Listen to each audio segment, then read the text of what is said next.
La séparation est très difficile, néanmoins je ne garde que le meilleur. Parmi les hauts, les bas, je ne garde que les hauts parce que j'ai eu la grâce de pouvoir passer 23 années de vie avec mon père qui aujourd'hui nous a quittés et je me souhaite qu'il repose en paix papa, et je rends grâce à Dieu pour ta vie et tout ce que tu as pu accomplir. Tu vas beaucoup nous manquer. Il m'a fait intégrer le domaine de la finance, de la banque et c'était de très belles expériences. C'était quelqu'un de très chaleureux, quelqu'un de très fort de caractère, de très travailleur, dévoué à son travail, de très chaleureux, de très ambianceur aussi et de très méticuleux. La cérémonie s'est bien passée au-delà de mes attentes. Oui, parce que j'appréhendais beaucoup, mais finalement, elle s'est très bien passée et je rends grâce à Dieu pour ça. Tous les moments m'ont marqué. C'est une cérémonie qui n'était pas facile, donc toute la cérémonie en entier m'a marqué, du début à la fin. Eh bien, si je prends la parole présentement, c'est pour un bilan général du déroulement des obsèques de papa. Nous avons commencé le jeudi 9 janvier avec la levée de corps à l'hôpital général et tout s'est bien passé. Nous avons pu effectuer la mise en bière. Ensuite, nous avons eu un passage à l'église, étant donné qu'il était conseiller paroissial. Et enfin, nous avons eu la veillée à son domicile, à notre domicile le soir de jeudi. Et le lendemain, vendredi, nous avons voyagé avec la dépouille et les différentes délégations pour nous rendre ici à Tsala Bandjoun, où nous avons également eu une veillée en soirée. Et tout s'est bien passé, vraiment sans incident ni accident. Et ce matin, nous avons été sur la cour de l'école publique pour le culte et les différentes interventions avant de nous rendre au caveau familial pour l'inhumation de papa. Ça, c'est globalement ce qui s'est passé. Maintenant, pour ce qui est de mon ressenti personnel, c'est beaucoup de gratitude. Je veux rendre grâce à Dieu qui a été au contrôle de toutes choses depuis le décès de papa jusqu'à ce jour. L'Éternel nous a soutenus, l'Éternel nous a fortifiés et nous avons l'assurance qu'il continuera de le faire. Je veux également témoigner ma gratitude à toutes les personnes. Ce serait pas possible de les citer toutes tellement elles sont nombreuses. Vous avez vu tout à l'heure, vous avez vu depuis jeudi. Mais je veux dire merci à toutes les personnes qui se sont mobilisées d'une manière ou d'une autre pour nous soutenir, pour nous accompagner. Et vraiment, au nom de la famille Kamga, que Dieu vous bénisse. Merci. La perte d'un papa, c'est un choc. Un choc parce que c'est un mélange de plusieurs émotions. Il y a la tristesse, la douleur de voir une figure qu'on a toujours vue s'en aller et la conscience qu'on ne la verra plus jamais. Ça fait très mal. Mais à côté, il y a plusieurs questions qui se soulèvent. Parfois, on peut se demander pourquoi c'est arrivé. Parfois, on peut se demander qu'est-ce qu'on aurait pu faire pour que ça n'arrive pas. Parfois, on peut se demander, et la suite, c'est quoi la suite? Qu'est-ce qu'il faut faire? Aussi bien au niveau personnel qu'en tant que famille, beaucoup de questions sont soulevées. Et à mon niveau, ce qui est la particularité, c'est que je suis l'aîné de la famille. Et entre autres choses, le nouveau responsable, donc plusieurs choses au même moment. Mais voilà, je pense que le Dieu qui nous a soutenus depuis le décès de papa a démontré sa fidélité et continuera de nous soutenir. Donc, pour embrasser l'avenir, je choisis de faire confiance à Dieu et de lui remettre toute la suite. Merci. Quand papa est décédé, je n'étais pas présent. Je n'étais même pas au Cameroun. Donc de voir la dépouille, c'était assez particulier. Je pense même que c'était ma première fois d'assister à une levée dans toutes ces phases comme ça. Oui, à ce moment-là. Mais à côté de ça, c'était pas un moment particulier, mais plusieurs étapes où à chaque fois, comme je disais tout à l'heure, j'ai vu plusieurs personnes, des amis, des collègues, des frères dans la foi, des connaissances à tous les niveaux, vraiment se mobiliser comme jamais on aurait imaginé. Et je pense que c'est ce que je retiens, c'est ce qui m'a vraiment marqué dans cette cérémonie d'obsèques. Je survolerai tout simplement en disant, je l'ai rencontré. Et nous nous sommes engagés à nous mettre ensemble. Et cet engagement, nous l'avons respecté. Et cela s'est signifié ou alors s'est marqué par notre vécu qui s'est déroulé avec la mise sur pied de plusieurs objectifs, la mise sur pied de plusieurs projets et surtout dans la grande détermination de cheminer ensemble depuis le premier engagement. De notre vécu, de l'homme qui m'a épousée, je dirais c'était un monsieur très jovial, c'était un monsieur travailleur, c'était un homme ambitieux, c'était un homme surtout très déterminé dans ses différentes pensées, dans ses différentes actions. Et de notre vie d'ensemble, de commun, je dirais que c'était un monsieur qui avait le souci de la famille. La grande marque que je peux avoir de notre parcours, c'est la joie lors de la naissance des enfants. C'est la plus grande marque qui a été très significative, qui a vraiment marqué la joie au sein du couple, toutes les naissances des enfants. Tout ce qui a été dit, rien n'était faux dans tout ce qui a été dit dans les différents témoignages. Tout était vrai. Mais la grande vérité, c'est que c'était un homme qui aimait la famille. Et comme je l'ai dit plus tôt, il avait le souci pour la famille. Quand je parle de la famille, c'est de la famille généralisée. Que ce soit sa famille nucléaire, que ce soit sa famille d'où il est sorti. C'est quelqu'un qui avait une grande préoccupation par rapport à la famille, qui avait le sens de la famille. Il faut bien que je prenne des engagements parce que beaucoup reste encore à faire, notamment le suivi des enfants, notamment la vie avec la famille. Quand je parle de la famille, je parle de ma belle famille. Mais ce que je dirais, c'est qu'en toute honnêteté, nos disputes vont me manquer. Ah oui, nos disputes vont me manquer. Parce que je commence à avoir la ferme conviction que ces disputes, ces incompréhensions m'ont donné d'être encore plus forte que jamais. Et je me pose parfois la question de savoir si ce n'était pas une préparation à l'appel de Dieu, c'est-à-dire que le Seigneur décidait que mon mari allait retourner vers lui. Et je me tiens aux différents conseils, aux différents enseignements que la parole de Dieu nous donne pour dire Dieu seul sait pourquoi il fait toutes choses en son temps et je m'accroche à lui pour pouvoir mener à bout, pour pouvoir mener à bon port les différentes missions pour lesquelles le Seigneur m'utilise et m'utilisera. Mon cher époux, si tu étais là et que je devais m'adresser à toi, je dirais, mon cher et tendre époux, nous nous sommes mis ensemble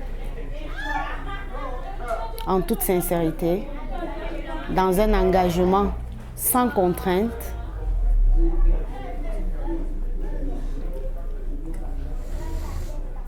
Nous avons connu des situations délicates, difficiles, incompréhensibles, tout simplement parce que nous sommes faits de chair. Mais j'ai toujours eu une grande force qui m'a permis de cheminer pendant ces 26 années avec toi. C'était de savoir que ton fond était un fond bien.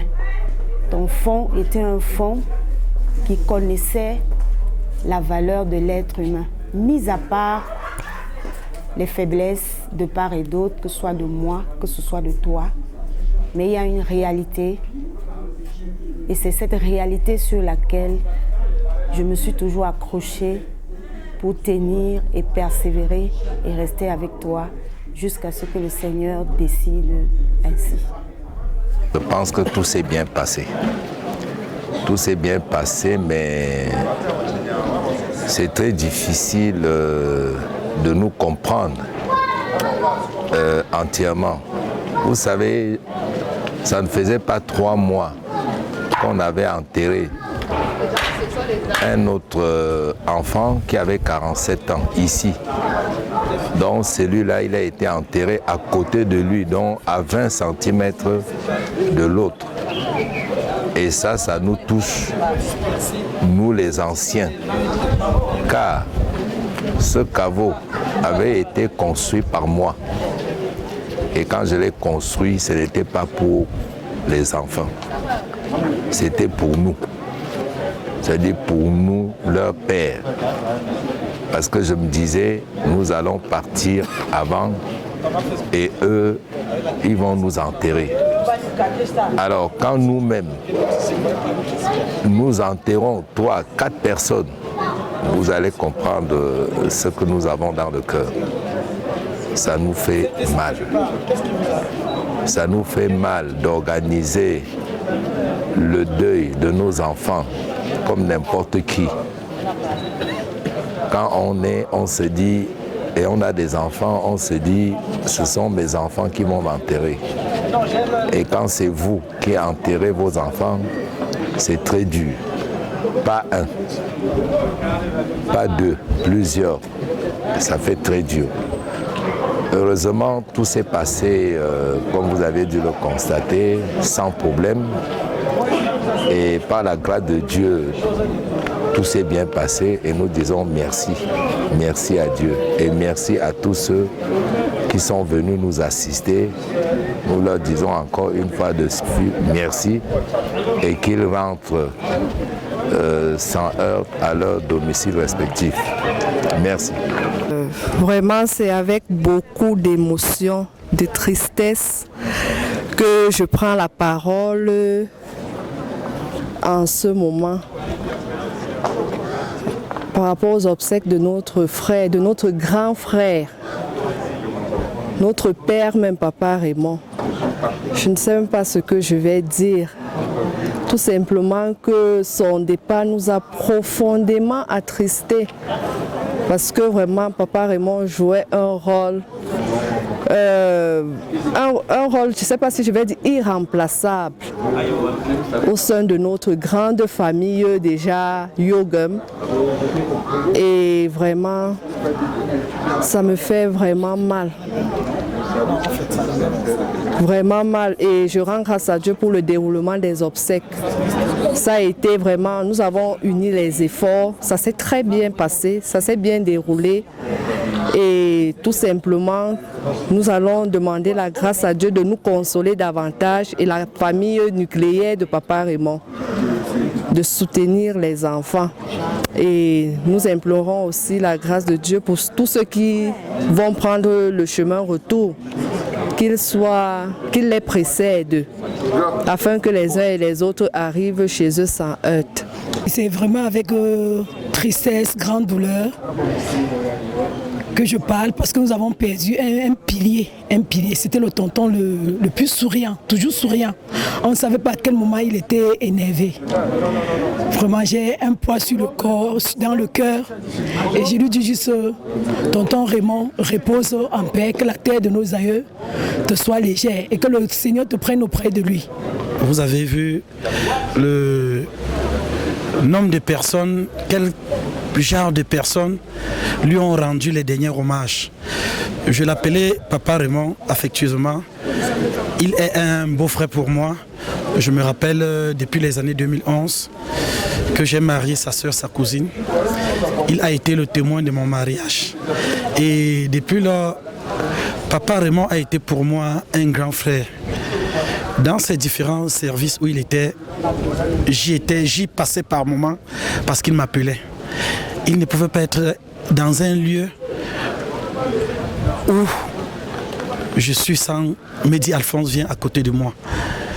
Papa Raymond, je me souviens, la dernière fois qu'on s'est vu, c'était à un deuil où il a demandé à mon épouse où est-ce que j'étais. On lui disait j'étais dehors. Il dit allez me l'appeler. Comment tu restais dehors pendant que je suis là? C'est un homme de grand cœur, un très grand rassembleur. Je pense que tout le monde a compris à travers les témoignages qui était Papa Raymond. Donc il retourne à qui de droit. Et nous souhaitons que le Seigneur puisse l'accueillir à sa droite. C'est mon père. Après mon père, mon feu père, c'était mon père, même du vivant de mon papa, parce que mes frères et moi, il nous a éduqués pendant quelques années. Et quand je me rappelle souvent de certaines choses, je me rappelle comment il nous corrigeait, comment il nous enseignait, comment ils allaient nous chercher à l'école. Et vraiment, je retiens vraiment cette figure paternelle qui a été dans ma vie. Et vraiment, que dire? Vraiment, que du bien. Je disais souvent que c'était un papa sévère, mais très aimant, très souriant. Et je veux vraiment lui dire merci. Merci vraiment pour l'encadrement, pour l'éducation qu'il m'a donnée, pour la visite qu'il a faite à Paris il y a quelques mois l'année passée. Et il a dit qu'il revenait. Tu as dit, tonton, que tu revenais nous voir à ta retraite en 2025. Aujourd'hui, on se retrouve en train de te dire au revoir à jamais pour 2025. Mais je vais garder des bons souvenirs et vraiment que la terre te soit légère et que le Seigneur Dieu qui nous a créés, vraiment que tu sois auprès de lui et que tu veilles sur les tiens, sur nous tous qui sommes éprouvés. Tu laisses vraiment un vide. En partant d'ici, on est tous ici en famille. On ne ressent peut-être pas encore le vrai vide que tu laisses dans notre vie. Mais quand chacun partira encore chez lui, c'est là où on va ressentir ce vide. Mais on sait. Et on va rester avec les souvenirs, avec ton rire, avec ton sourire, avec tes photos. Et vraiment, merci. Merci vraiment beaucoup pour ce que tu as été dans ma vie. Et voilà, pour ça, je te rends un hommage aujourd'hui, tonton. Aujourd'hui, ici à Tchalabanjune, dans la concession Kadjepola, pour le mettre en repos, pour le mettre dans sa dernière demeure. Mais tel que je connais Raymond, d'après ma conception, d'après ma philosophie, n'est plus là à la tombe. Raymond, vraiment, il est partout. Comme dit Biraro Dior, les morts ne sont pas morts et j'y crois personnellement. Mon petit frère, même aux États-Unis, je vais l'y retrouver, il sera là avec moi, son esprit sera là, on causera tout le temps. Donc tout s'est vraiment bien passé ici, la communauté de cela a été là, la communauté religieuse a été là, les louanges ont été chantées. Les allocutions bibliques, elle est un petit peu trop longue, à mon point de vue. Mais vraiment, tout s'est très bien passé. Il y a eu de la bouffe pour tout le monde. Ça a un peu commencé avec des inquiétudes, mais tout s'est bien passé. Par la grâce de Dieu. Je dis souvent Tchepo, par la grâce de Tchepo. Merci. Je suis tellement satisfaite pour cette cérémonie aujourd'hui parce que je n'imaginais pas qu'elle devait être ainsi. Je m'imaginais autre chose, surtout beaucoup de turbulences et autres, mais vraiment par la grâce de Dieu, elle s'est très bien passée et je rends grâce pour ça. En ce qui concerne papa, j'ai pas pu faire le témoignage. Bon, parce que j'avais pas assez de courage pour le faire au milieu des gens. Je me disais, peut-être je devais mentir ou autre. Alors je préfère le faire maintenant. Papa, tu étais une personne formidable, magnifique. Tu étais d'une bonté immense. Tu avais juste autour de toi quelques conseils de pas très bien pour toi, mais tu étais vraiment un amour. Je t'ai aimé, je t'aime et je t'aimerai toujours.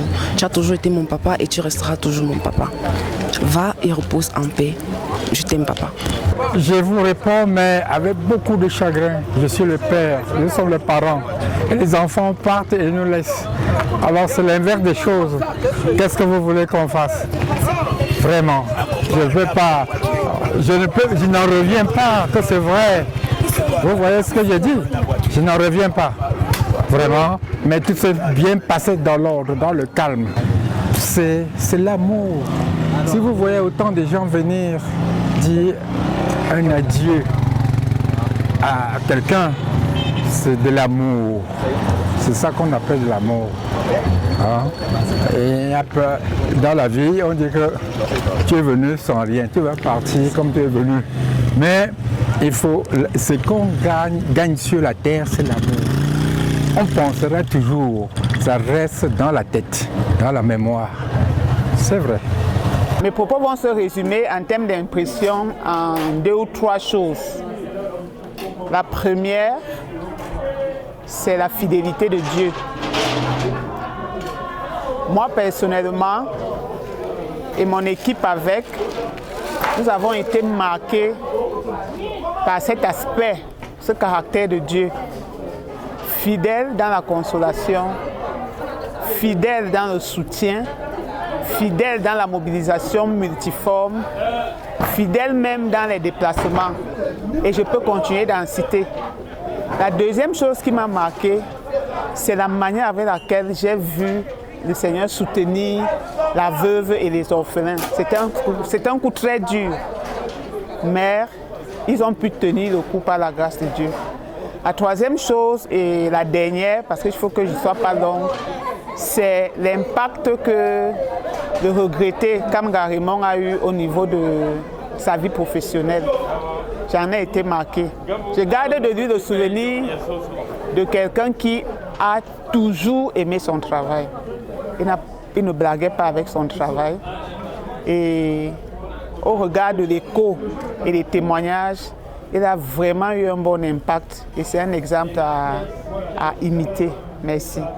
Je ne pouvais pas manquer la circonstance, raison pour laquelle je me suis présenté. J'ai vu beaucoup de choses et j'ai tiré plusieurs leçons. À travers la prédication de l'homme de Dieu aujourd'hui, l'homme de Dieu nous a interpellés à notre façon de vivre sur terre, à savoir que ce que nous sémons, nous récoltons. Raison pour laquelle je voudrais que les uns et les autres appréhendent cette leçon de vie. Tout ce que nous faisons sur terre, tout comportement, tout acte que nous posons sur terre, que ce soit de façon dans le bien ou dans le mal, n'oublions pas que nous allons récolter cela avant de partir. Et je voudrais que les uns et les autres suivent cette leçon de vie qui va nous édifier maintenant et à l'au-delà. J'invite les uns et les autres à copier l'examen et les instructions aujourd'hui. Merci beaucoup. Aux années 2014 comme ça, il vivait encore à étudier. Bon, ce jour-là, j'étais arrivé chez lui, j'ai dit papa, j'ai pas l'argent pour ma pension scolaire au lycée de Ngusongolmoko. Il m'avait dit, Fortune, c'est pas un problème, je vais gérer. C'était un grand homme humble et amour.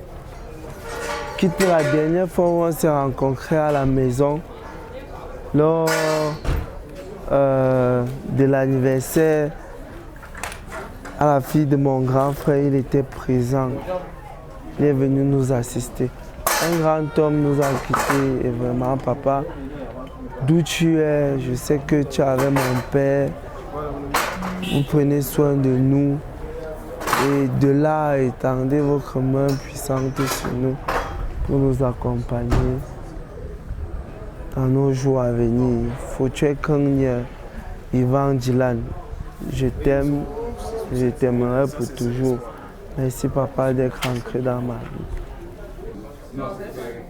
Veuve depuis 10 années aujourd'hui. J'ai été veuve très jeune et je suis passée par des hauts et des bas. Si je suis près d'elle, c'est pour la réconforter. Elle a vécu, elle a été près de moi quand j'ai perdu mon mari en 2015. C'était pas facile. Elle m'assistait tous les jours. Je me rappelle même quand j'enlevais le blanc, elle est arrivée, elle était là. Elle a garé la voiture et les bandits ont cassé pour porter l'ordinateur de Carl.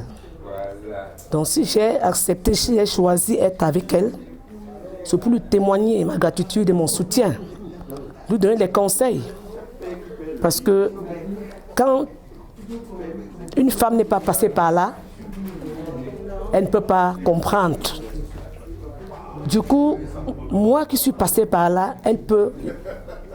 J'imagine le degré, la douleur qu'elle a en elle, puisque elle m'a vu affolée il y a 10 ans, et je crois que mes conseils peuvent passer mieux. Je n'ai pas connu suffisamment Raymond, mais j'ai entendu ses échos. Comme il entretenait avec ma fille, comment ma fille depuis quelques années, jusqu'avec la vie moderne aujourd'hui, on ne recherche pas la source, mais à travers cela, à travers le deuil et les différents problèmes qui sont sortis, je suis là. Et j'ai entendu son témoignage, c'est un bon homme. Papa Raymond, c'est mon oncle. C'est mon oncle. C'est mon oncle. Et lui, avec moi particulièrement, on avait des très bonnes relations. Quand j'étais à Douala, il me soutenait beaucoup. Et même quand je suis revenu sur Yaoundé, il avait beaucoup de soutien à mon endroit. Il me conseillait beaucoup. Il m'amenait à comprendre les circonstances de la vie. Et par une bonne partie de ses conseils, j'ai pu persévérer. Je suis vraiment très épuré. Très épuré.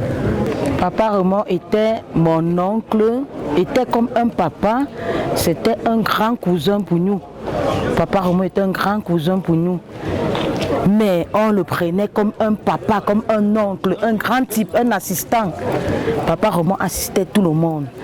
Bref, les mots me manquent pour finir. Papa Raymond était un grand homme. Souvenir que j'ai envers Papa Raymond, je me rappelle en 2011, le 24 septembre 2011, c'était le jour de mon mariage. C'est Papa Raymond qui était le témoin de ce jour à Bafoussam. Donc je garde un grand souvenir pour Papa Raymond, un très grand souvenir pour lui. Merci. Papa Raymond, c'est mon camarade d'enfance. Nous sommes entrés au lycée Leclerc la même année. Nous avons cheminé ensemble jusqu'au bac. Et puis nos chemins se sont séparés puisque nous ne sommes pas allés dans la même école d'enseignement supérieur. Néanmoins, nous avons gardé des liens d'amitié, de camaraderie. Je pense que Papa Raymond, c'était quelqu'un de très agréable à vivre, toujours souriant. Je ne connais de lui aucune intrigue avec qui que ce soit durant notre parcours. Je pense que le monde de la finance perd un maillon important. C'est la route de tout le monde. Je prie qu'il trouve auprès du Seigneur la place qu'il mérite et que nos ancêtres angélisés l'accueillent. Je vous remercie. Il y a juste quelques mois, nous étions dans ce caveau, en train d'accompagner mon dernier fils. Peu de temps après, c'est son frère aîné, Kamga, son cousin direct, qui s'en va. Nous disons que la mort frappe aux portes à tout moment et sans qu'on s'y prépare nécessairement. D'où l'avertissement. Vivons heureux, vivons entièrement l'heure qui nous est accordée. C'est la seule possibilité de partir dans la joie, c'est-à-dire de vivre chaque moment en joie et en harmonie avec son entourage. Il faut aimer la vie parce que la vie finie, elle ne se donne plus. Il faut aimer la vie et il faut profiter de la vie autant que faire se peut parce que vous ne pouvez pas savoir à quel moment ni comment vous partirez. Donc, le moment où vous vivez, profitez-en.